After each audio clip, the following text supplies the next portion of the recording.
All right, what's up, everybody? Welcome back to Make It Kustom. I'm Carl Fisher, and that is Brent from Halfass Kustoms. We are working on the ramp truck again today. This is our day 3 of the collaboration.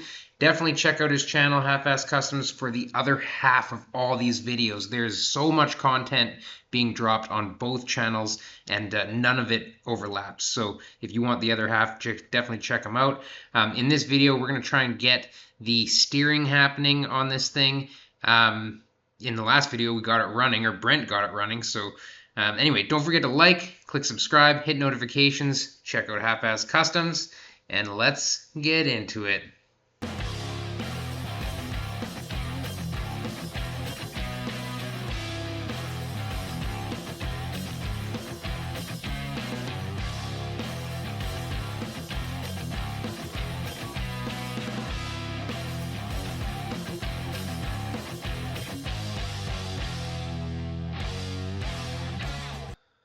All right, my bad. 2 times losing audio. Learning my lessons here. Thanks for being patient. And basically, I'm going to do my best to just let you know what I'm trying to do. I'm changing this thing from a cross steer setup to a push-pull steer. Now, the passenger side frame rail that you're kind of looking at is fully boxed in, and it's a little bit smaller rail than the driver's side. And the driver's side it's already kind of thought out to be the steering box mount on the inside of the rail. That's why it's still hollow. It's not fully boxed in, is I'm going to mount the steering box within that frame horn.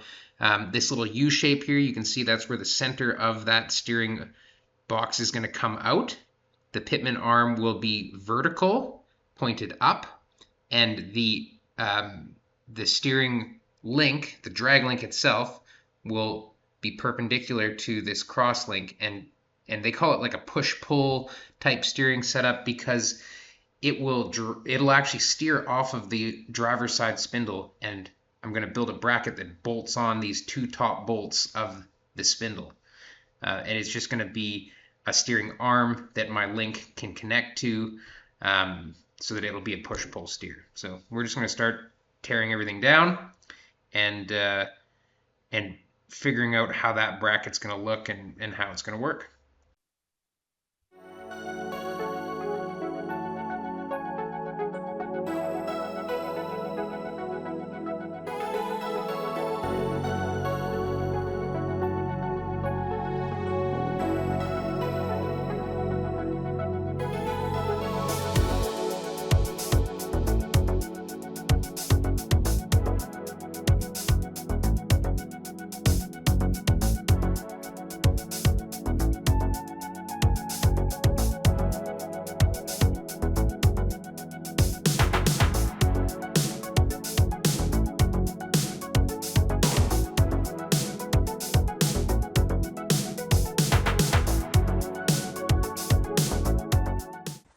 Okay, I'm tore down here. It was almost too easy taking that rotor off. Everything looked way tougher than it really was.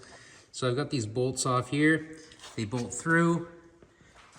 This is a wheel speed sensor we don't need. But basically, I don't need to show you anything here. I'm gonna start figuring out a design for this arm. I'm gonna try and make the length of it the same as what these arms are, so that I know that the steering box will turn it both ways with stock kind of geometry, because originally the steering box did steer off of this arm. If you look, or I'll zoom it in, that little flat spot on this arm with a hole in it, that's where the cross steer drag link used to go. So basically, yeah, what am I trying to say? I'm trying to say that I want the steering to still steer the same way, which means that this arm from here to the center, that distance, is what I would want from this arm. So same as anything else, I'm just going to start designing with tape measure and a piece of paper, and I'm going to try and build this out of 1/2-inch plate and fabricate it in such a way that it's ultra strong, and that should be that.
Well, this is the biggest thing I've ever made. Half-inch thick, everything. Could easily tow 18 dump trucks with this. Overkill is a wild understatement, but I've come this far. I've capped it with multi-pass on this side. I'm gonna do the same here and then grind it up, make it look pretty. And then hopefully we'll jam it on the truck.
All right, well, we are on there.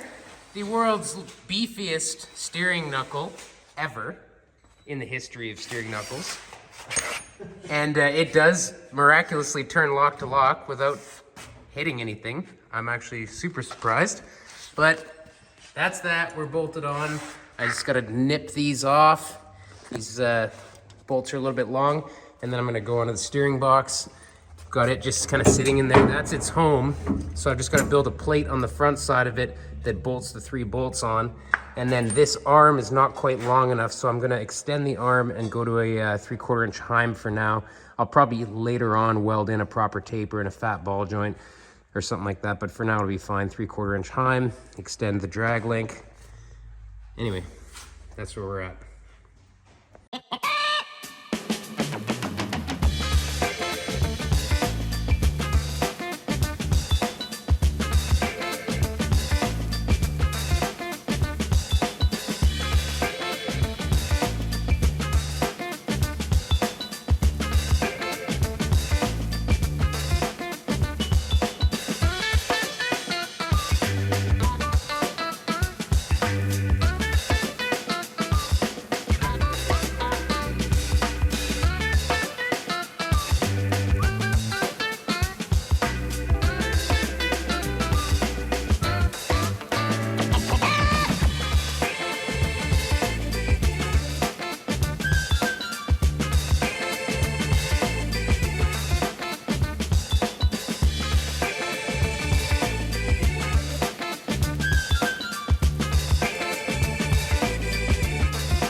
All right, so this is all back together. You guys saw all that. I have to relocate the angle of this hose, just kind of move the bracket sideways, but that steering arm is on there. That's just clamped there to hold on to this while we put the box in. This box, like I said before, it was kind of pre-thought into this frame horn, and seems to work okay. I've just got a 1/4-inch plate here, a few little spacer bungs that I machined out of DOM for the stock steering box. So this steering box used to mount to these 3 bolts and steer crossways to that steering link there. So we literally just kind of 90-degreed it and stuck it here, and the arm does turn in the right direction so that when I turn left, it pulls here and turns to the left with the steering arm up. It all seems to work okay. We will have to kind of recheck clearances when it comes down, but I'm pretty sure this is perfect where it is. The next step for me is to clear away some of these lines. These are our air brake lines, and they are in the way of us moving this steering arm over to get the knuckle on top of here. I'm not sure if the angle is a little bit too much or not for these U-joints, but we're about to find out. So that's what I'm gonna do next, is pull these lines off and start cutting the floor a little bit to try and get the arm over. And then we're gonna have to adapt the steering knuckle that was on this spline to this telescoping shaft here. Oh, here's the knuckle. Thanks, Elio. Hi, Elio. Hello. Yeah, so this is the knuckle that came off the truck. So we're gonna have to adapt this shaft to this one, and this one has the telescoping kind of action so that it can tilt and stay hooked up. And while I've been on this, Brent is just hammering away. He's mounting everything for us so that we've got all of our wiring kind of set, and motors getting closer and closer to being a permanent fixture in this frame. Looking good. Oh, I guess I was filming that whole time already, just while I was sitting there. Not looking at anything. Okay, coming down. Right, yeah, I'm not sure. It's the lock. I should have the lock right. No. Get to a point we don't fight it. I won't fight it, no. No. Oh, you know what? Something's happening over there. Where is it? So now it's the lock. No, it should be okay here. Yeah, I'm just thinking it's the lock now. Oh, it's just the lock? That's where the lock kicks in. Okay.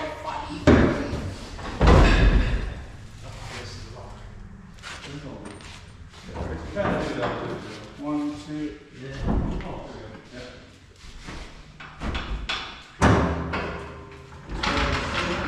Yeah, it just popped right down. don't make such a funny face. We're in. My computer didn't smash a lot. Woohoo! Perfect. Look at all of them. Hey, that steering box didn't bind. And it's straight on the top. It's nice. Oh yeah, lots of room. Lots of room. It's actually only gonna bind when it's up. The angle's gonna be crazy right It doesn't seem like it's easy, but I guess we'll have to see. All right, well, with the cab down, we can have a look at the steering here. And there's the steering box inside that frame. The arm has plenty of room to go forward or backwards. Looks good. Now we've got to connect this to the steering box, which is going to involve cutting a bit of a hole in the floor, moving everything over. That's next.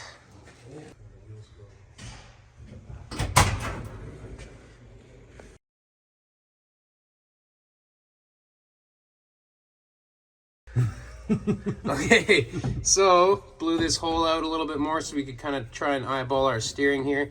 This is the slip joint and U-joint on the steering box. This is mounted to the steering box right now. And we were thinking if we need to, we could use the telescope length from both of them together. But basically what we've done is we've marked here. We're gonna tilt the cab, and then we're gonna make another mark and see how far the telescope needs to go now that we've repositioned the steering box, because there may or may not be enough length of telescope in this steering arm, or the steering shaft. So right now we're gonna tilt it up, remake that mark, see if we're gonna be in trouble or not, and then we'll be able to figure out how to make that work.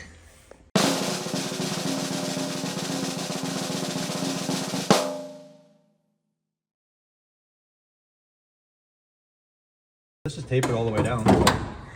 Yeah, so we just measured this, and we need 7.5 inches of telescope to allow that steering arm to work.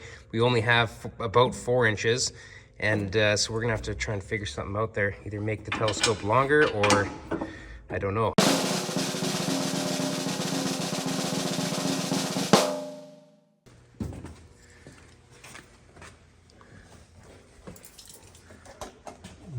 Comfortable with like this? You want to go higher? Yeah, looks good. Because then at least you can do kind of a sleeve.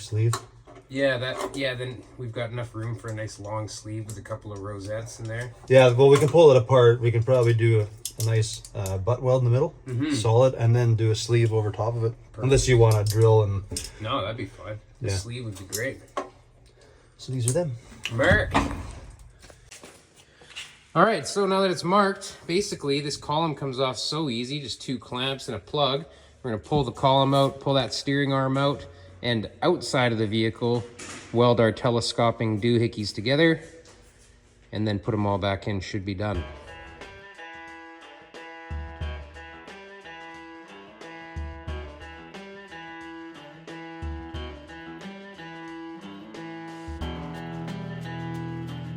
Look who came to visit. It's our #1 fan.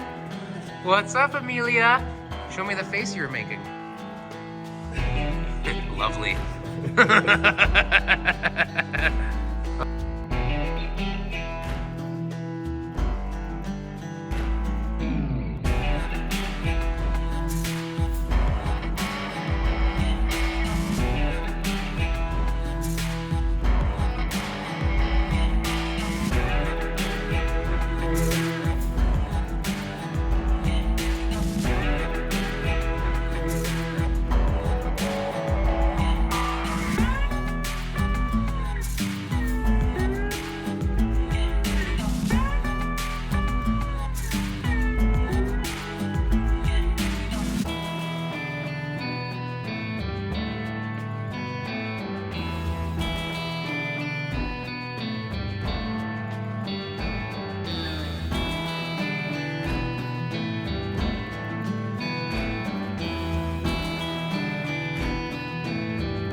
All right, we got the column out and extended. So what this is going to allow us to do is use a little bit of the slip joint from the original chassis steering arm, or I keep on an arm, it's not an arm, it's a shaft, and then also the slip telescope from this, and that should give us enough to do it. I am going to put a sleeve here. This comes out, I can machine a sleeve that has this ID and this ID built into it for extra steering safety. But for now, we beveled this and welded that completely.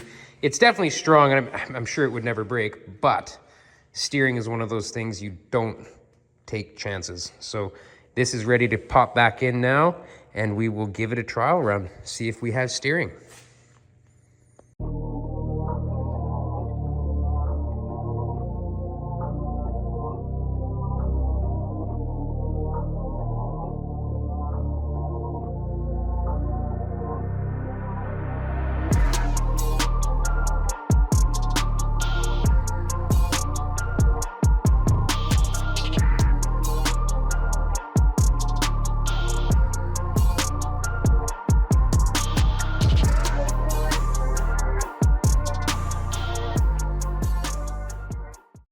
take everything in the truck and throw it against the dash. Yeah. Here we go. This is it. Steering is hooked up to the column and to the box. Has its telescoping things happening. We're gonna lift it and make sure that it's all tickety-boot.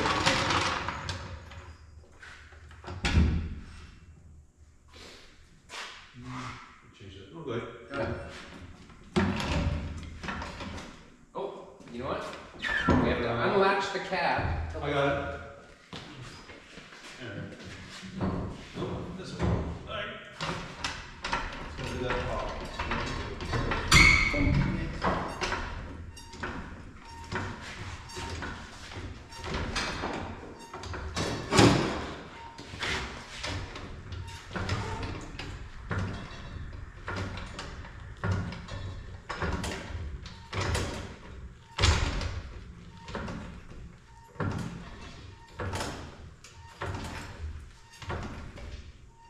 Still looking good? Graceful? Yeah, the one I noticed is the shaft is through right now. See how it's on there? What do you mean? We'll have to pay attention if it goes up. See how the center is actually on the U-joint? Oh, I see that, yeah. We'll have to see. Okay, that's it. Here. 1, 2, 3.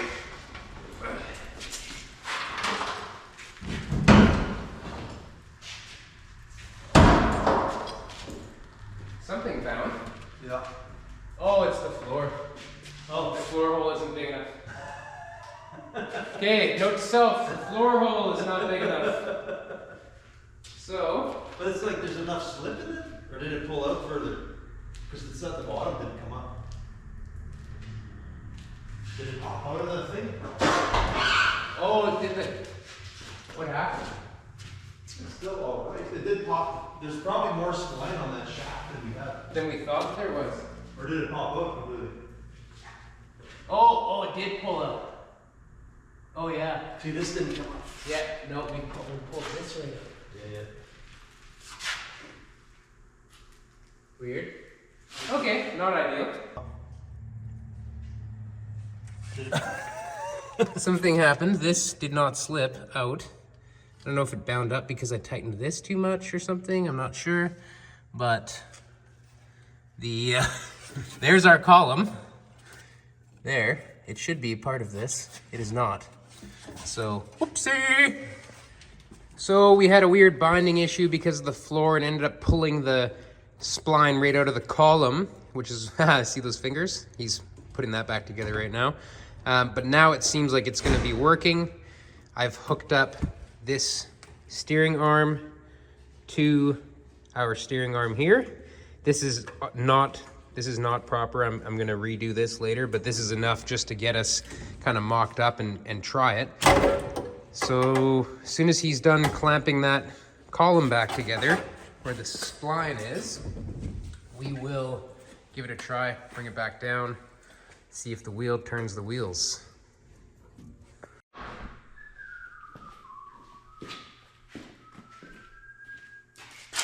Coming back down. Fingers crossed. That steering wheel collapses nice. It doesn't just go. Well, down should be fine. Yeah. But we're not gonna know because it's just full murder right now. Yeah. Better rip here, Jeff. Yeah. That was violent, you guys. I know. Hey, the steering column's still where it's supposed to be.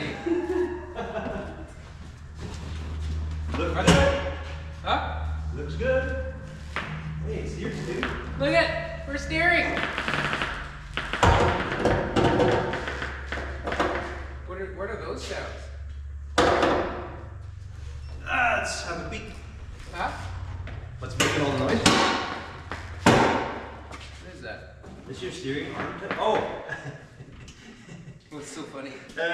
Remember I was saying, do you have everything clear, like all your sheet metal cut? Oh, I didn't think about that. Just to blow that out of the way, but. Okay, well, hold on. Let me give it a blow job.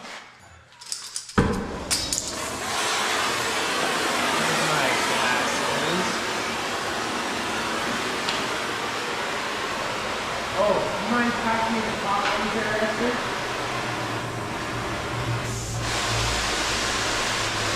Oh, sorry. To the right? On the wall. Oh, Back, back, back. yeah, right there. Thank you. Thank you.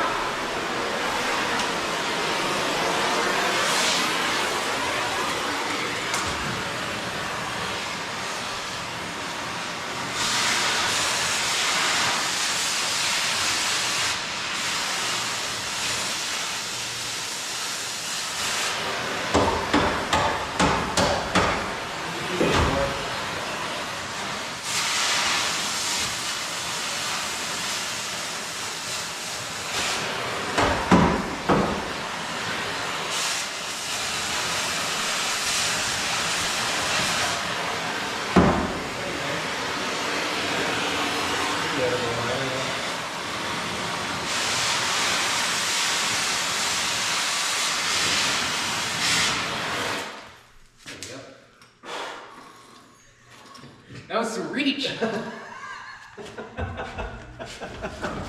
out a fire that was 6 feet away. Oh, man, eh? Is that full lock? Yeah. Yeah, I think so. I think that Armstrong Hey? actually doesn't seem like it steers too bad considering. Not really. Yeah, I think we'll have to recenter your arm there. Yeah, that's all I got. The boxes maybe gotta get recentered. Remember, it wouldn't go because your arm's the wrong length. You kind of Right. tabooed it together there. Oh, we're steering. That's something. Right turns will be a little hard, but mint to the left. I'm like Zoolander. I know! I turned left! I'll only turn left.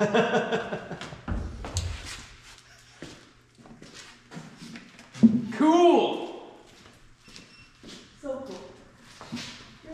So should we try lifting it one more time? Yeah. Just to make sure that our stuff is stuff. Go one more time. Make sure nothing wants to fall apart. Okay. Don't fall apart.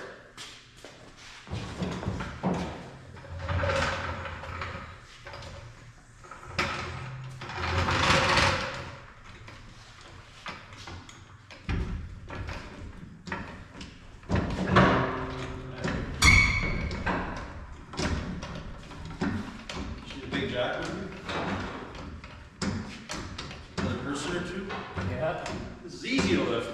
We're definitely not going to be lifting it on the side of the road to check the oil. Not till I put hydraulics on it. If you actually go with a van, this, Yeah. it'll actually be over here somewhere. Oh yeah. And you can check it through your little cubby. This is a little sketchy, so don't stick your hand in it.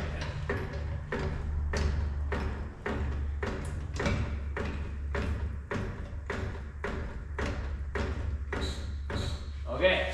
Hold on, Look at that steering. Looks like it worked. It's all clear. Yeah. Nothing murdered. No, we're good. Didn't fall apart. Ew, day 3. Right on. We got steering. All right, well that worked pretty good. No issues with the steering. Very happy with that. We've got this radiator. This was Dylan. If you're watching, you left this here. It's been a couple years. It's going on my ramp truck now. Yeah, this little radiator came from a little Dodge Boogie van. And so it fits perfectly. We're gonna try and figure out some rad mount situation and maybe pop a couple of steering lines in there. Yeah, that's what we're gonna try and do. So we're gonna pop the cab back down again and then find the best place for that radiator situation.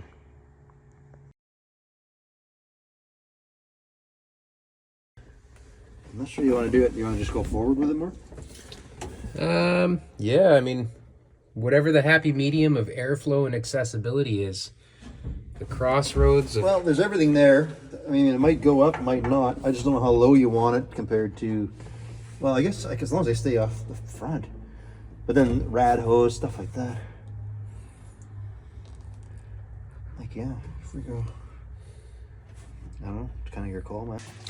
So we just kind of held the master cylinder booster thing in place with the pedal bracket to see clearance-wise through this hole that we made here. And that bracket, when the cab comes down, we'll put the booster in this kind of area, which puts our rad offset slightly to the passenger side. So next up, we're just gonna make an easy rad mount that bolts to this flange and welds to the frame and mounts the rad a little bit to the passenger side.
Right on the pipeline? Yeah. Brother or something? Yeah, like they're in the backyard. The whole pipeline to businesses going through there? Which is whatever. Oh, we have a problem. I messed up. Measuring isn't my strong suit. Hold on. Do we see? This is where you make a new one, and this is where I just booger another chunk onto that one. I'm just gonna make it do it. It'll take 5 seconds. What is that? Inch and a half? Where's my tape? Is that why you're measuring is bad? That looks about an inch and a half. What is that? An inch and a half? I don't know. Inch and 3/8. It's an inch and 3/8. Wow. Whoops. Okay, I'll be right back. Do more of a horseshoe in the top part.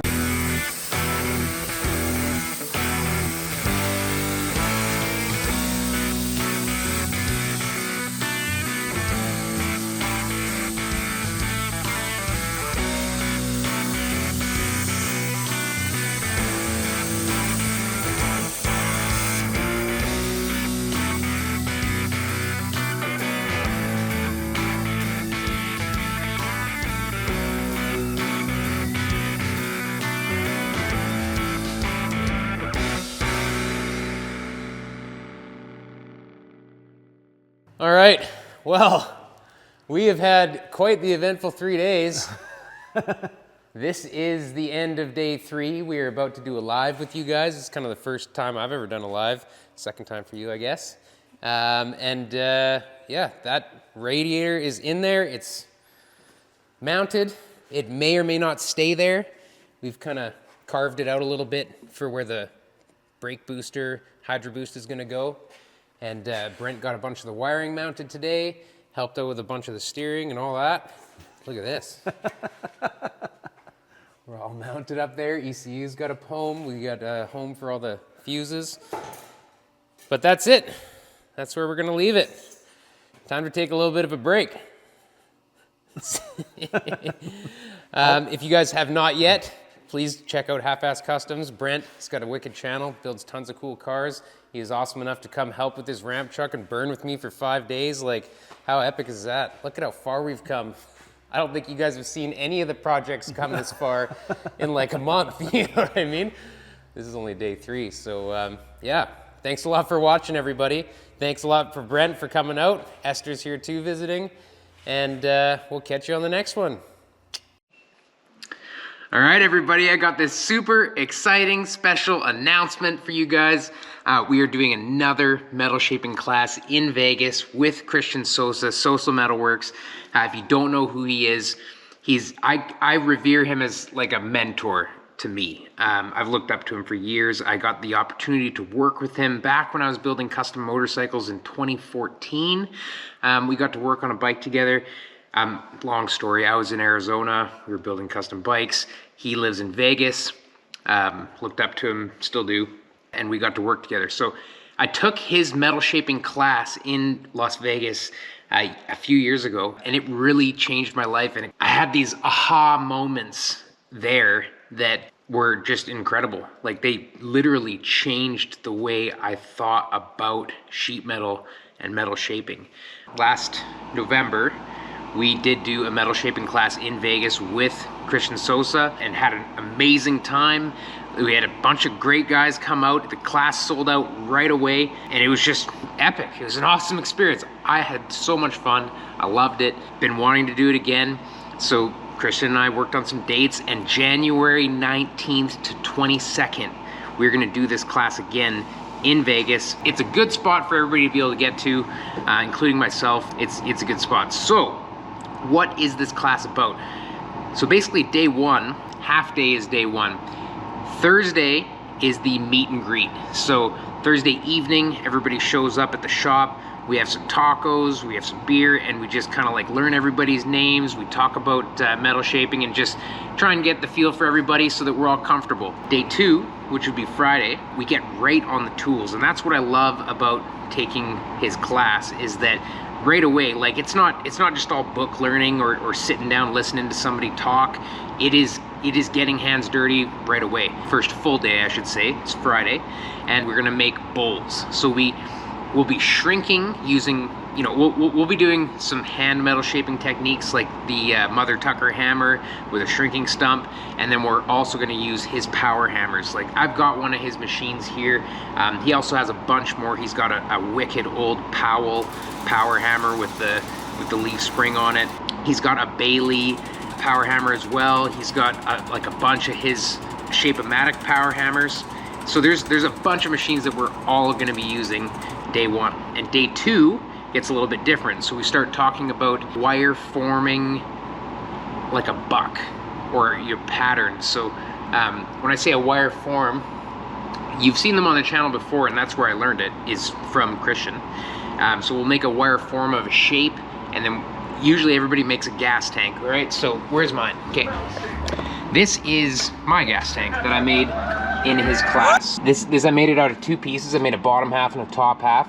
And this is all metal shrinking and a little bit of stretching, but 100% made in 1 weekend at his class. And that is the first full gas tank from scratch I ever made. And that's what I mean, is and we saw it in the class that we did in November, that guys, like multiple guys, finished gas tanks that have never done anything like that before. They finished them like within that amount of time.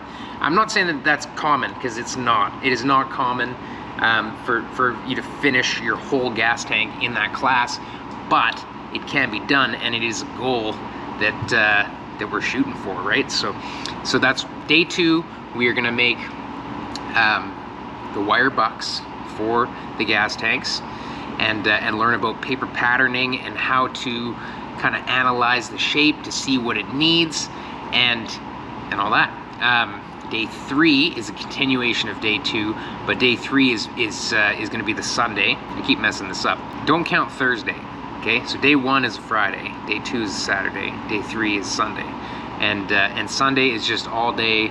We're just working on gas tanks, we're metal shaping, we're trying to get as far as we can with the projects. Yeah, I mean, I can't say enough good things about it, and I'm just so grateful that Cristian wants to do this class again with myself and all of you guys. So, that being said, link is in the description for you to sign up, and if it's anything like the last time we did one in November, it's gonna sell out fast, so you gotta get on it.